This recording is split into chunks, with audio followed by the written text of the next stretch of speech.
All right. Hi, everybody. My name is Dawn Smith. I am the managing partner of Smith Klein Smith.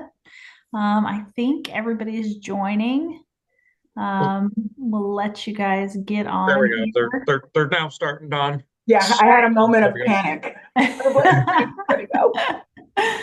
Well, so Bianca this is her first time launching our town hall.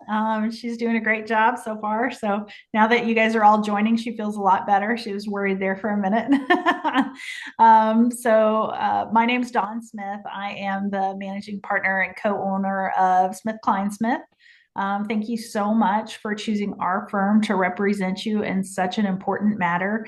We know it was a difficult decision to hire a lawyer, and we are so grateful you found us, even though it's a difficult time that you're going through, of course. So thank you for being here tonight. We hope that this will give you a little bit of an overview of what to expect from our firm over the course of the litigation while you're with us.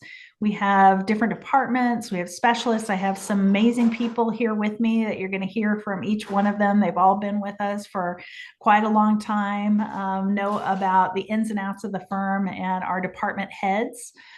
So you are going to be talking to different departments based on the specific needs of your case. So we don't want you to get worried or frustrated if you talk to different people. We just want you to know that we're a team and there are different team members that do different things. So that's why we're here. And thank you so much for taking time out of your afternoon and evening to join us. So I've created a PowerPoint presentation, and hopefully this will be helpful to just kind of walk us through the process. Let me get that going for you. And then you'll have an opportunity to ask questions, by the way, at the end. So if you're thinking of questions as you're going along, it's okay to put those in the chat or we have a questions box that you can put those in. So and we'll address those all at the end. Okay.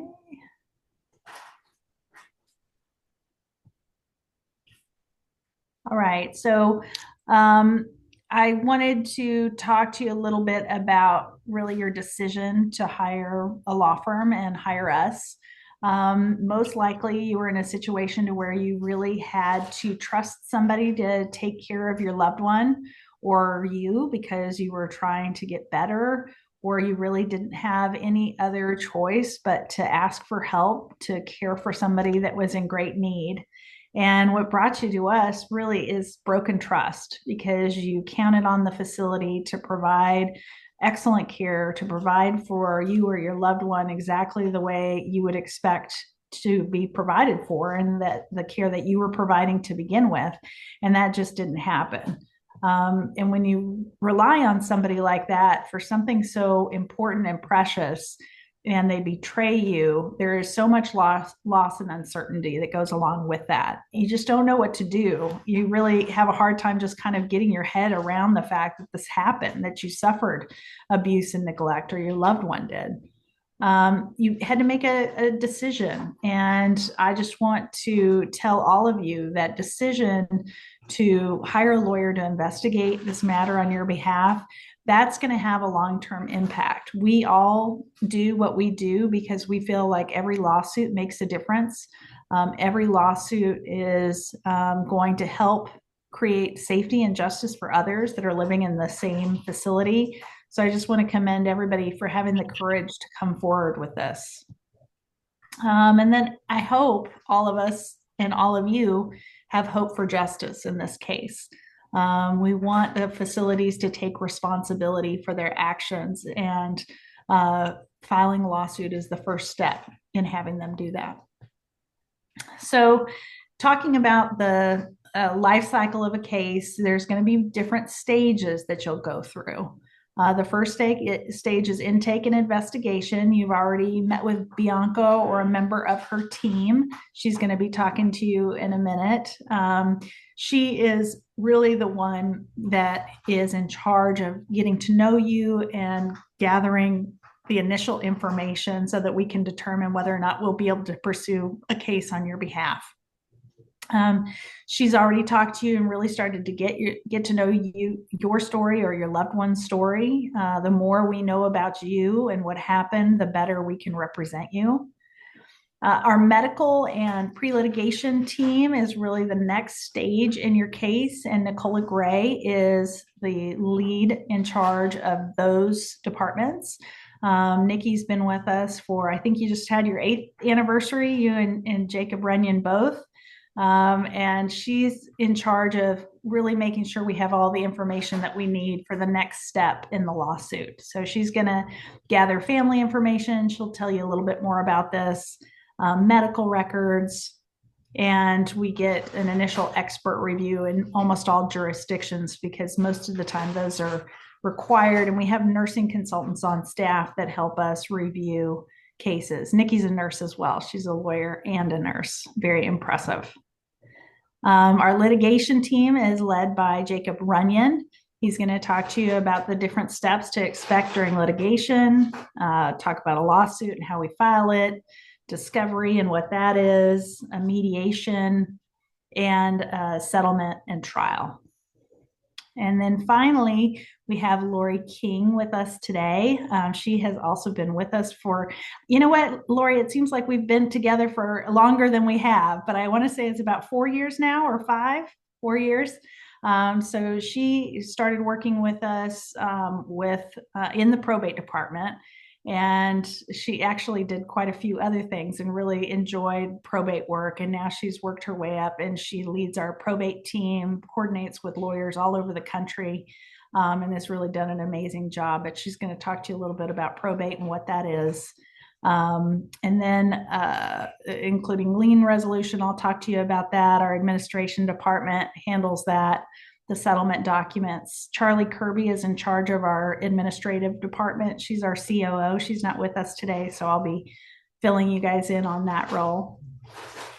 And then hopefully at the very end, we will have resolved your case favorably, and that results in a dismissal of the lawsuit, so you can put this behind you.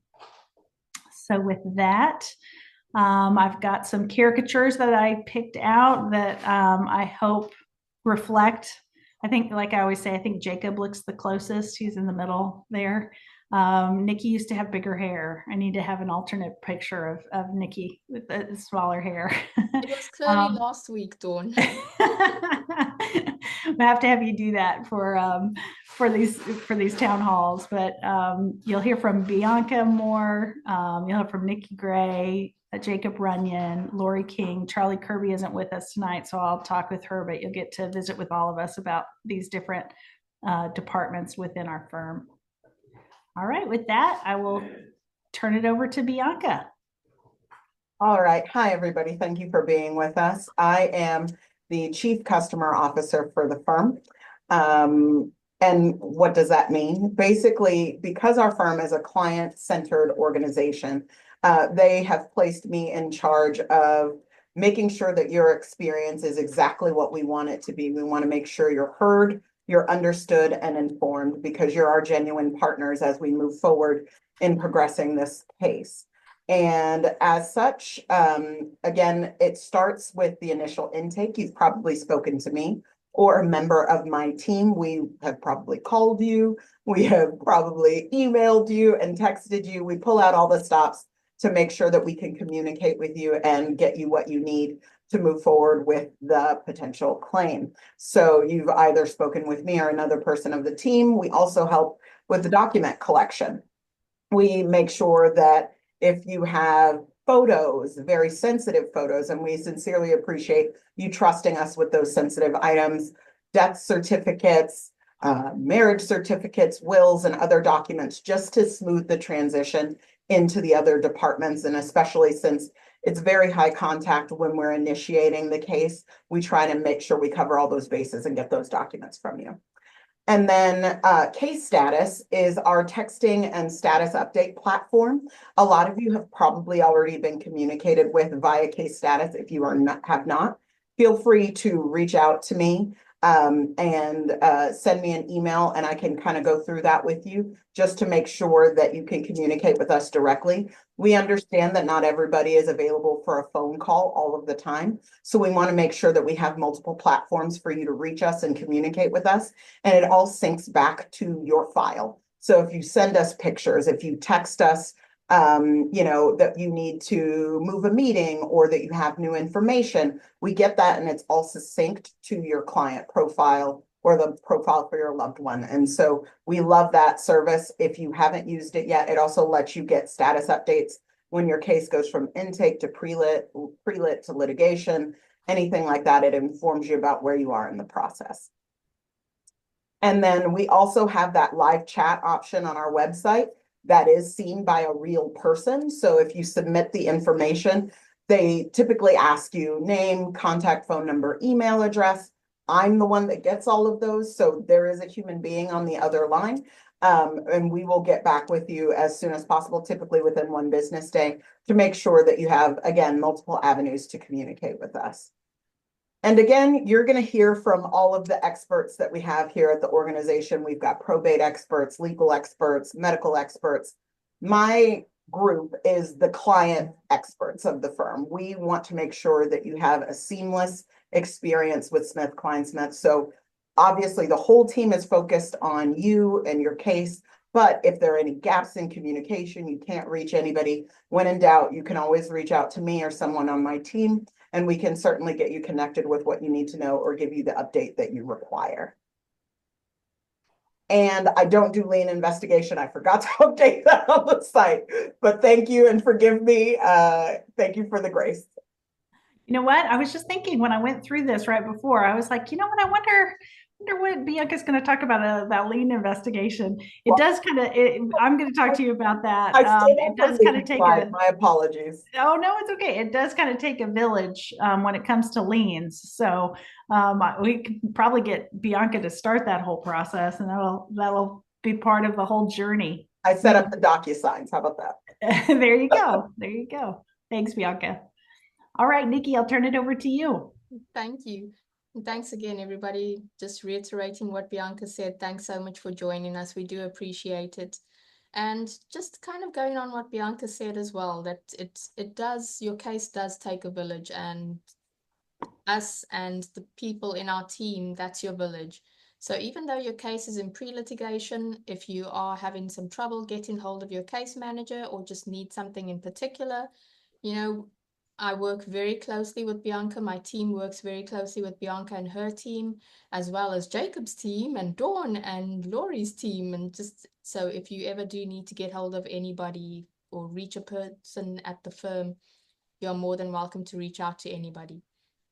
During the pre-lit process, you know, by the time your case gets to us, you've spoken to Bianca and her team, and Bianca and her team get very detailed notes about what your case is about. So by the time you're coming to us, we're just needing to get just a little bit more detail, maybe just some information that may not be gathered during the intake process. Typically, your case manager will get in touch with you and set up a video intake just so that you can meet your case manager, see us, we can see you. It's always good to put a face with the name, and we do appreciate you taking the time to do that. If you haven't yet spoken to your case manager and had your intake, rest assured that we are getting you scheduled and you should be in touch with somebody from your team. With the intake, we also get a family memo. So the information that you provide us in the intake is put into an intake memo. And that basically is a document that we have in-house that pretty much has a summary of what your case is about. During that time, during the video, we'll also get information on the family. And this is where we liaise and coordinate very much and a lot with Laurie's team, the probate team. At the beginning of the case, before your intake is scheduled, you may receive via email a form requesting you to fill out some information about your family members, your loved one's children, whether there's a power of attorney, etc. So we gather all that information because as we go through the case, we want to make sure that We have a medical power of attorney for requesting medical records if your loved one is still alive and with us. And, you know, we always want to make sure that we've got powers of attorney when the case gets to litigation to make sure we've got the right person bringing the lawsuit with the right authority to show for it. During our pre-lit process as well, we take a bit of a deep dive into the corporations. We understand that in most instances, it's the corporation that is understaffing the nursing homes, not using resources properly. So we always do a deep dive into the corporate ownership of the nursing home, hospital, and we do this in conjunction with the litigation department. So even during the pre-litigation phase and during the intake phase, we liaise a lot and coordinate with other groups within the firm to make sure that we have your case going in the right direction. We have medical records clerks in the pre-lit department, and they request the medical records. So during that intake call, we'll find out from you where your loved one was when they were injured, what facility they were at, the dates of service that they were at the facility. We'll also find out about, you know, any hospitals they went to. Were there any other providers that they went to? If they went from the facility that we're planning on suing to another facility, we want to get that name. And we also want to get the dates of service so we can get all the medical records as well as all the billing records to show how much your loved one or Medicare was charged for receiving care as a result of the injury. Once we have collected the medical records, we also have nurses on staff and nurses who can look through the records and put together a chronology as well as take a look at what the breaches in the standard of care are. And when we do get those medical records, something that I forgot to point out, when we do the initial intake with you, we really do appreciate the information that you provide us, because when we do get those medical records, we often find that maybe you tell us about a significant incident that isn't even documented in the medical record, or you may tell us about an incident that when we look at the medical records seems to minimize the extent and the gravity of that injury. So in that initial intake that we do when your case gets to pre-lit, that video call, we really do appreciate getting as much information as you can, as much information as you can remember from journals that you may have kept while your loved one was receiving care. There are Nikki, some states. let me interrupt you just for 1 second. And I just kind of want to add along those lines that you may be repeating some of the same things again to different team members, and just know that that is something that we do intentionally, because we want to make sure that we don't miss anything. And as you're telling what happened, strangely, certain things come back to you at different times. Different questions will prompt different memories.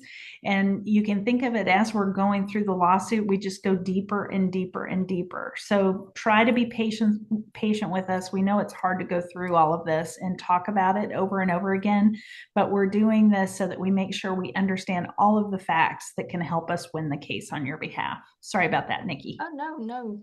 Thanks, Dawn. That's a good point for us to bring in here as well, because I know that, you know, we often folks do say that, oh, but I spoke to this person, I told him, and it's great to point out the reason why. So yeah, after our nurse report, or when we've got a nurse report and chronology put together, there are some states that do require us to get an affidavit from an expert, a medical expert, to essentially say that yes, there is merit to filing a lawsuit.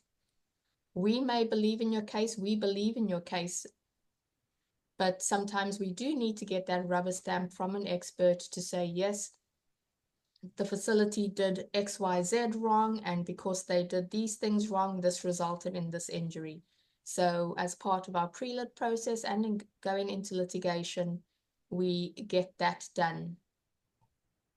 Part of the pre-lit process as well, and again here, you know, you see the whole mesh in between departments. Lien investigation is Charlie's department, but the pre-lit and medical legal department assist in getting everything going in that sense. It all starts with a date of injury. So we coordinate with Charlie's department and the administration department to take a look through the medical records, take a look at the information that you've provided to us, take a look at litigations, complaints or petitions that have been filed, and also get a date of injury to begin that lien investigation process. All right, Nikki, thank you so much. Thank you. All right, Jacob Brennan, you are on.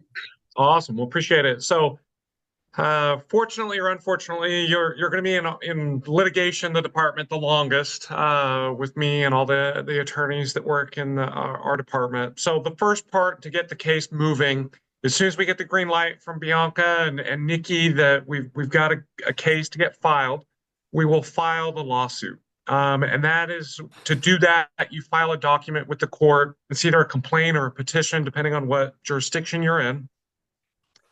Then as soon as it's accepted by the court, we've got to serve that on the defendants. Depending on your jurisdiction, maybe the sheriff, maybe a special process server, they will serve the document with a notice that's either called a citation or a summons, letting them know they're being served. And then we get to have a fun time where defendants may challenge the pleadings that initial complaint. And sometimes this can take several months as we're fighting with defense counsel on demurs and other challenges to the pleadings.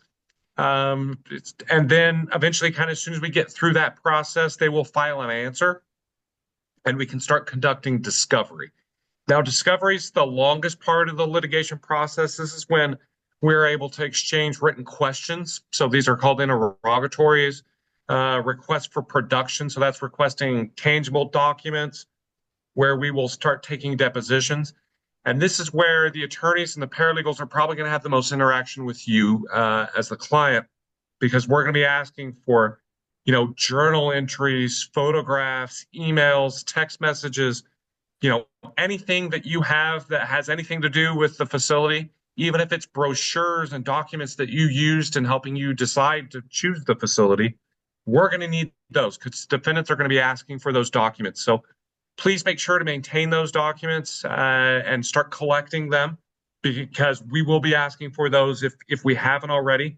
We will typically send out a questionnaire to you as soon as it comes to litigation, asking you a lot of things. And again, like Don already pointed out, it's going to be asking a lot of the same things that you've already told Bianca and you've told Nikki and her team. But again, there is a method to that, and please make sure to try to fill that out as best you can. If you don't know the answers, that's fine.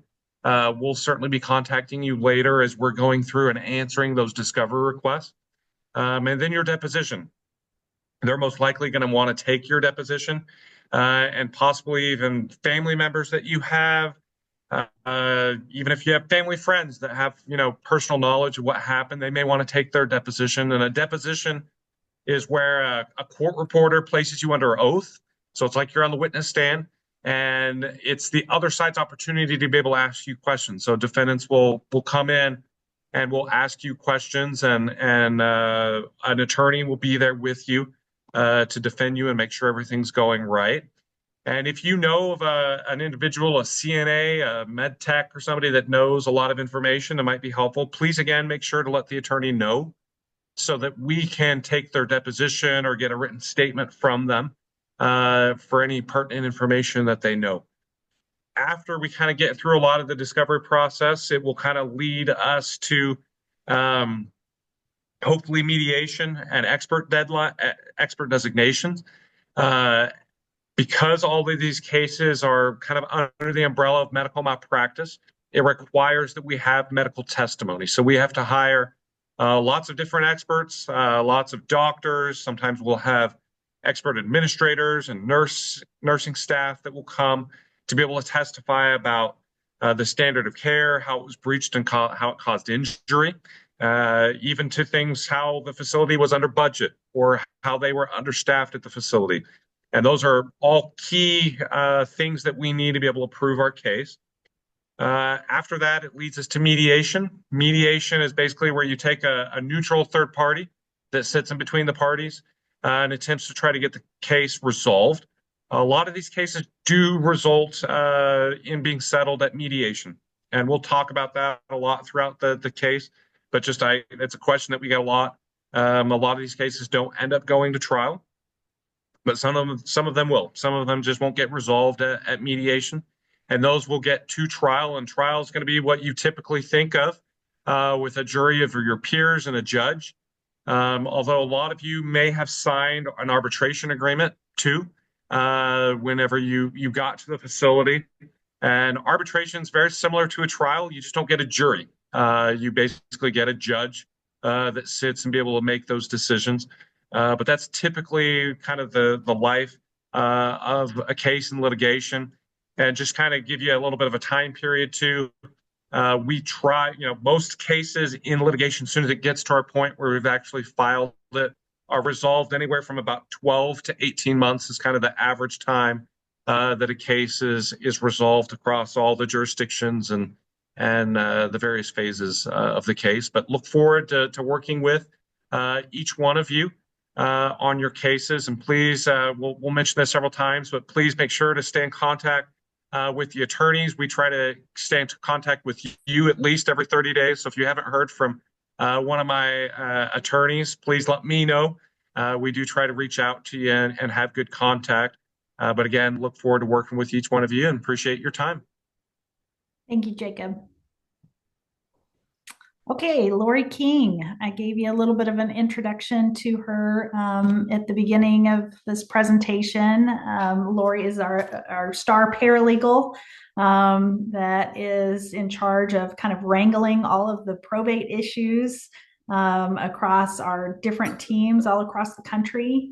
She works with our lawyers in office in Texas. I know some of you are here tonight. Ohio, Arkansas, we're going to be working with local lawyers to help with the probate process. But with that, I will turn it over to you, Lori. Thank you. So like Don said, I work with the families, and a lot of people think of probate as having to do with the will. And while wills are fantastic, I encourage everyone to have a will. If your loved one does not have a will at the time that they pass away, we still need to go through probate to get a representative appointed to represent the estate of the person that has passed away. We have attorneys in-house that work with us on that for Texas, and we have various attorneys throughout the country in the states that we work within.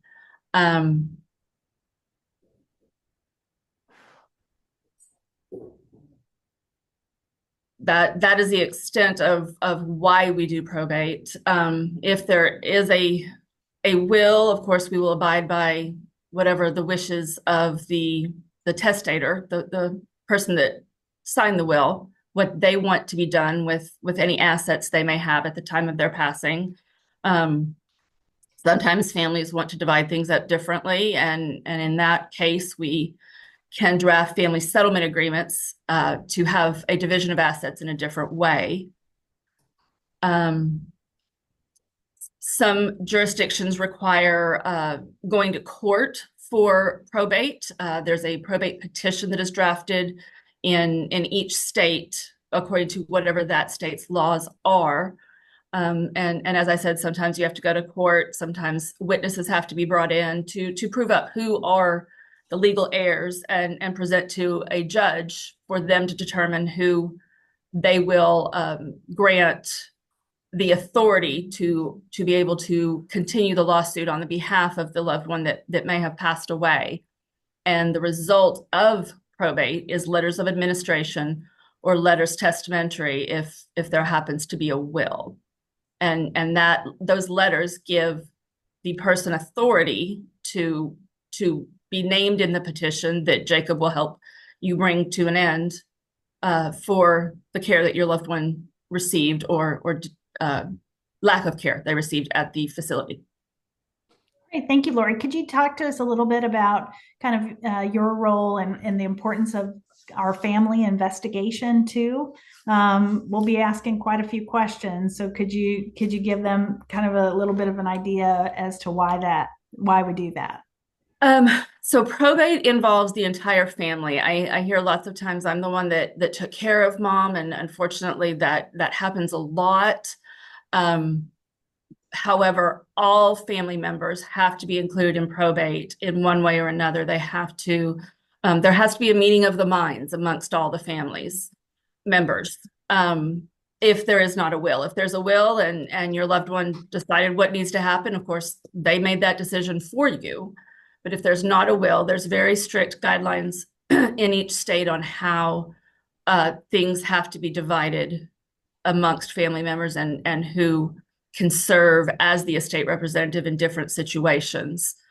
So I unfortunately, I had to get very personal and ask very personal questions about family dynamics. I've heard it all. So please do not be embarrassed or withhold any information. It's not going to be used against you. We want to be able to bring forth every family member to make this the easiest process that it can be within the boundaries of where we are required to work. Yeah, thank you so much. And we know it is hard, and there's so many different things that happen. But if you are bringing the lawsuit, it's just best that the entire family knows about it. The earlier, the better. So if you are having any difficulties, we've dealt with all kinds of different families that get along, families that don't. So if there are any kind of difficulties, just let us know, and we'll help you work through it. We will figure out a way. We always do. So just let us know. Thanks, Lori. Appreciate it. Okay, so administration is kind of the bookends, I like to say, of the case. Charlie Kirby is our COO. She has been with my partner, Curtis Kleinsmith, for over 20 years, and she's worked with us, with our firm, for over 14 years now. So we're so grateful to have her. She really has handled pretty much every aspect of the case over the years. And if you haven't talked to a member in her department, you will at some point in time. They usually help with getting signed authorizations at the beginning, and then they help us with settlement at the end. So they're there for to help every step of the way. They are kind of tangential to Bianca's department. In fact, Bianca's department came out of administration. In fact, administration used to do everything that Bianca does. So they really work hand in hand with making sure everyone is getting a good experience with our firm. So lien resolution, we talked about that a little bit. So Medicare and Medicaid, they are government entities that are almost always involved in the care that is received for allegations of elder abuse and neglect. And when Medicare or Medicaid has to pay money because someone else was negligent or neglectful, they have a right to assert a lien on the case. And this is basically part of the billing that was charged for whatever care that your loved one had to receive because someone neglected them or abused them. So we start early on to gather these liens at the very beginning, and those are part of your damages in the case. Those will be presented to the mediator at trial to establish your damages, but we are ethically required to investigate those liens and make sure that they are protected. So that is part of the case. So you'll hear about that throughout the course of the lawsuit. They also handle all case costs. So the case costs associated with your case are separate and apart from attorney's fees. So our fees are basically how we get paid for our work, and we don't charge for any of our work unless we win on your behalf. Case costs are separate. Those case costs are present regardless of whether or not you filed a lawsuit on your own behalf. Costs like filing the lawsuit, paying for medical records, paying for experts. So the administration department keeps track of that the entire time. And if you want to know what those costs are at any time, please let us know. We do not collect any of those costs that are expended on your case unless we win on your behalf. Settlement agreements are handled by Sandra Reyes. She is in charge of our settlement department and actually Charlie's chief of staff. So she'll be handling release agreements, and that is after the lawsuit has resolved. The parties enter into an agreement saying that we have resolved our differences for a certain amount of money or for certain terms. And then that is the finality to the lawsuit once that settlement agreement is signed. And we work with the lawyers that are on your case to make sure that those terms are consistent with different in other cases and other jurisdictions or in your particular jurisdiction. And then they handle the distribution of the settlement. So at the very end of the case, hopefully, if everything goes exactly the way we hope, the administration department will issue you a check and close the case, and you can put this behind you. Finally, I just wanted to talk to you a little bit more about what some of the others have mentioned here today is we can't do this without you. You are a partner with us. We talked about that it takes a village. So please know that we want to know everything that we can know about your family and your family's story. All the good things that we have one case with an incredible woman that made sure, even when there was hardly anything to eat, that she would make sure that she had dinner for everybody. They'd come up to her steps, and even if the family only had beans, she would make sure that the folks that came to the doorstep, had food every day. So we just hear some incredible stories, and those stories help us really convey the loss that you've suffered if you've lost your loved one. We want to hear your questions. We want to hear your ideas.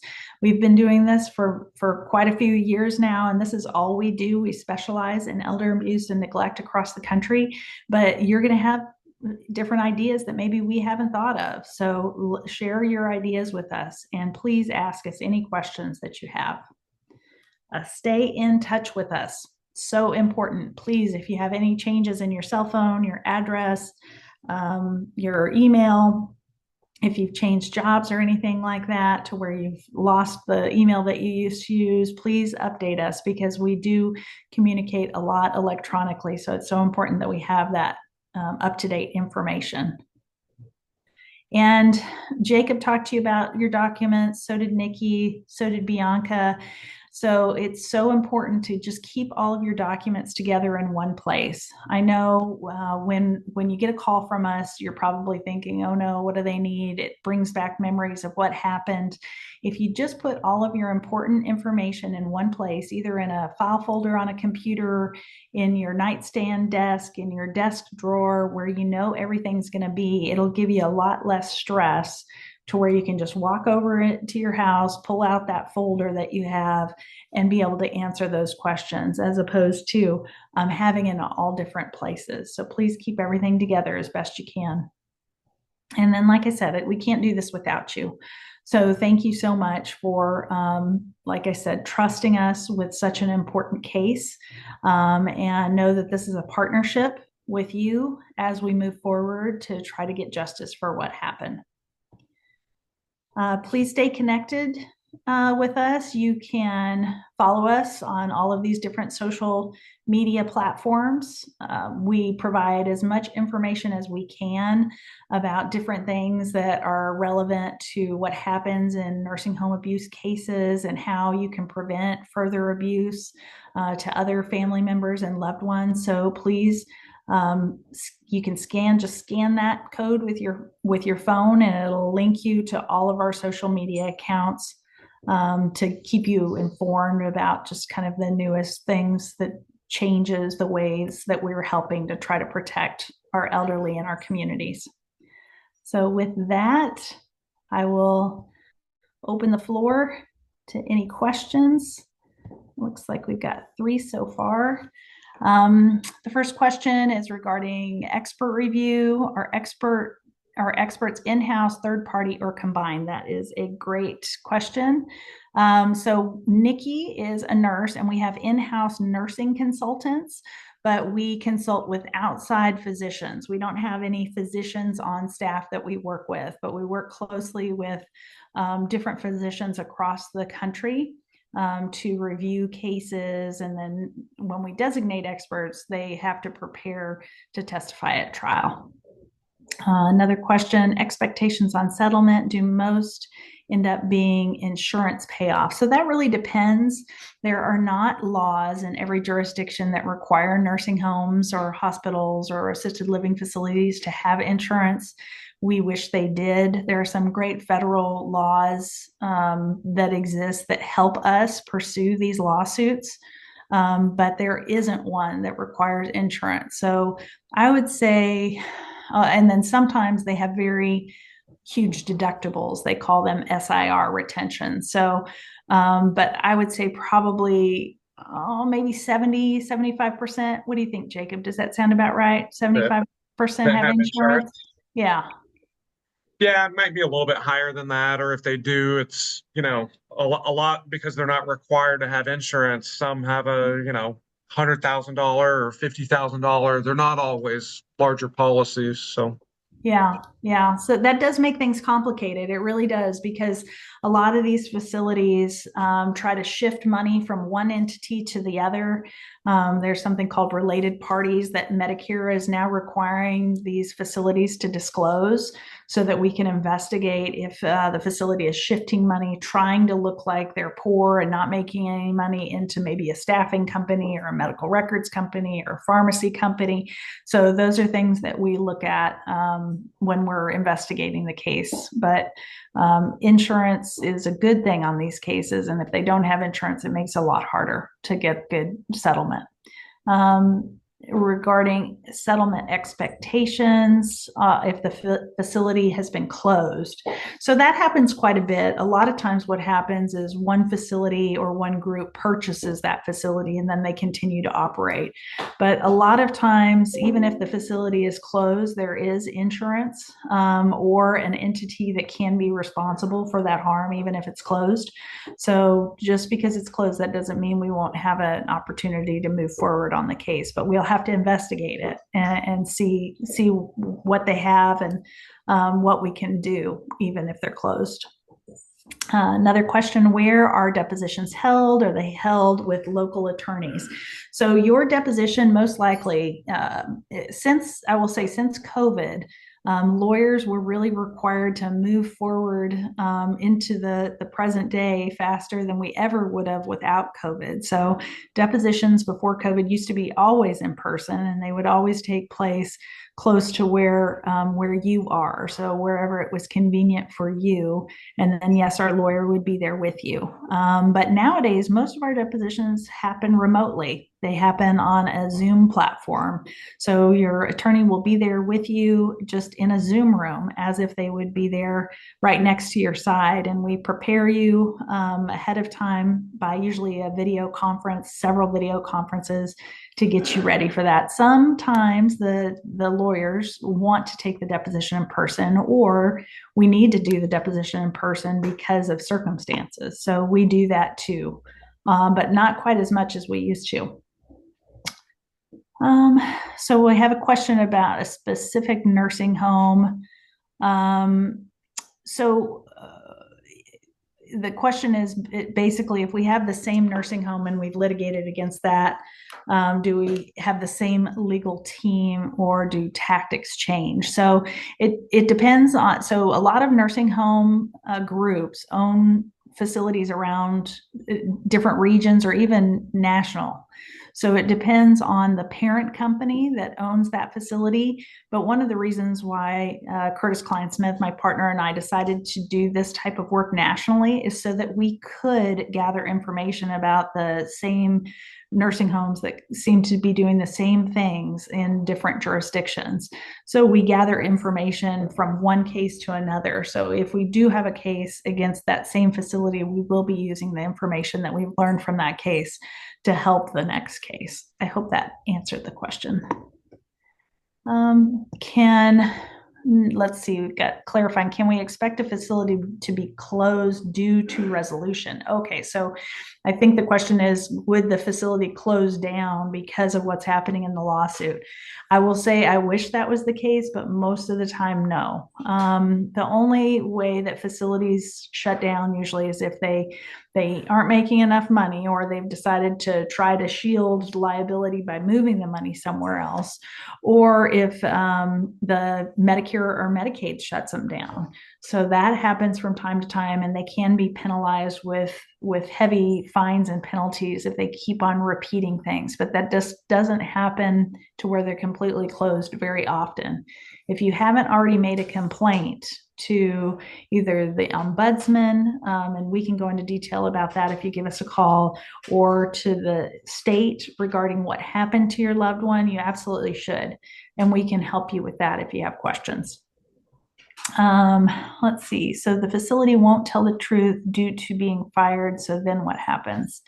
I'm not exactly sure what if I understand that, but so maybe somebody that worked there was fired and you're worried about us being able to find that witness. I think that might be what you're asking. So sometimes, or a lot of times, we try to investigate former employees, and also if someone's fired for misconduct, we certainly investigate that. So just work closely with your team and make sure that we know exactly what happened, so that we can dig into that deeper and figure out exactly what happened. Okay. I think I got through all of them. Does anyone else have any other questions? Okay. Well, I just want to tell you thank you so much again for joining us tonight. I hope this has helped understand a little bit about the nuts and bolts of the case and what to expect and who you'll be interacting with. And if you have any questions, please don't hesitate to reach out to any one of us. We are happy to talk to you about this case. We know that it's very difficult bringing a lawsuit, and we're here for you. So y'all have a good evening, and we look forward to working with you. Thanks, everybody.